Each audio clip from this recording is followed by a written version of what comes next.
Today is Groundhog Day, and to most of us, that amounts to reading a headline at whether or not he saw his shadow and a short comment about how cold or mild the winter has been. Welcome to Calm in the Chaos Interfaith Center, where a bit of humor may alleviate some of the chaos. If you have followed God Talks for any amount of time, you probably have heard that many Christian holidays, like Christmas and Easter for sure, have their roots in pagan celebrations. This is also true of the non Christian Groundhog Day. Yes, pagan roots. This isn't something that someone in Puxatawney, Pennsylvania just created out of the blue to give Hallmark another reason for profit. Around the yearly calendar, there are 8 regular intervals, which are holidays celebrated by the earth based religions and pagans. Now, I suggest you watch the short video about pagan holidays from the We Are All Neighbors series.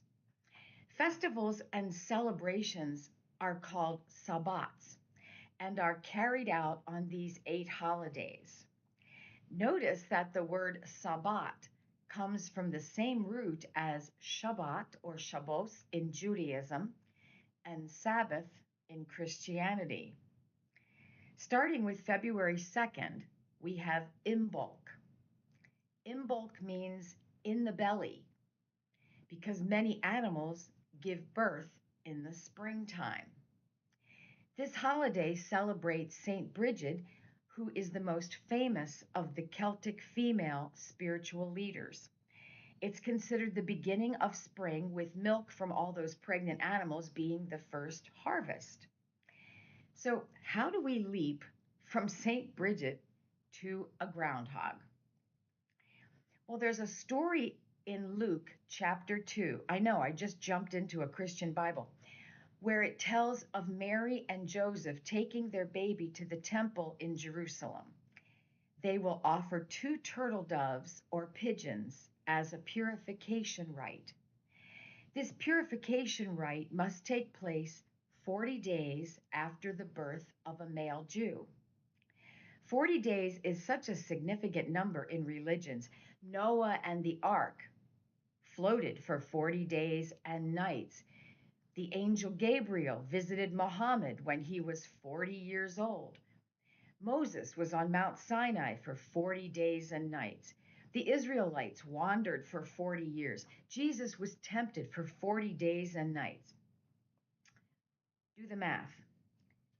Jesus was taken to the temple 40 days after December 25th, Christmas.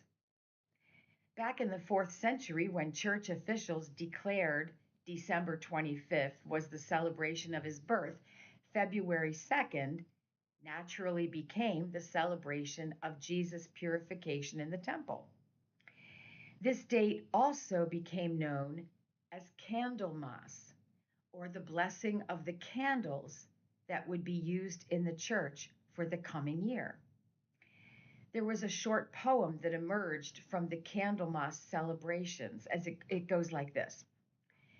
If Candlemas Day be fair and bright, then winter will have another flight. But if it be dark with clouds and rain, then winter is gone and will not come again. This custom evolved into what we now know as Punxsutawney Phil, the famous groundhog, emerging from his crate to check whether or not his shadow is visible. My feeling has always been that with all the floodlights from the media, how could he not have a shadow? But who am I to get in the middle of a pagan turned Christian turned groundhog celebration? I turn now to a more serious topic. Several of our tribe wrote to me this week, very concerned about the direction our country is taking, with daily news being more dire than that of the day before. In that light, I will offer some stories that have had their place in God Talks history, but are worth remembering as we seek the calm in this chaos. My first offering is a poem by Kurt Vonnegut.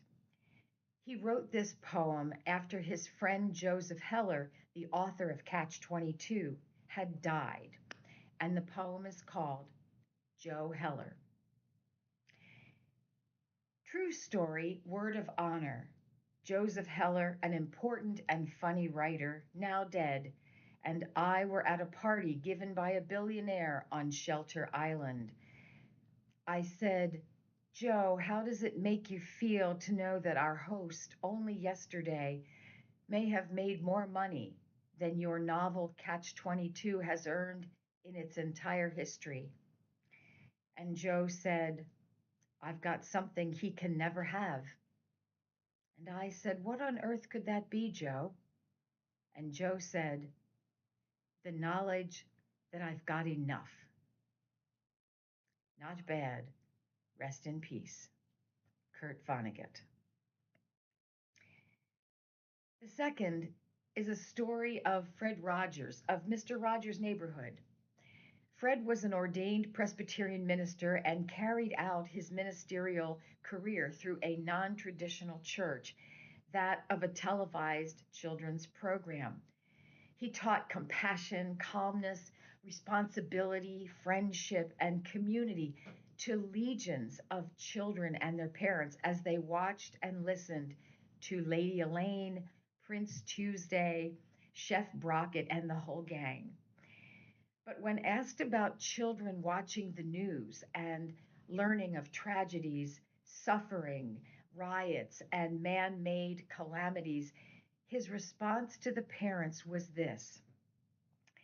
He said there are always helpers in these situations, people who are solving the problem, people who are feeding and bandaging and rescuing others.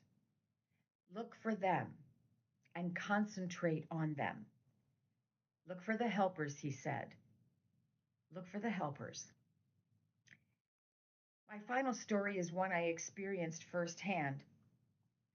Months after Hurricane Maria devastated Puerto Rico in 2017, I learned that many people there still did not have electricity.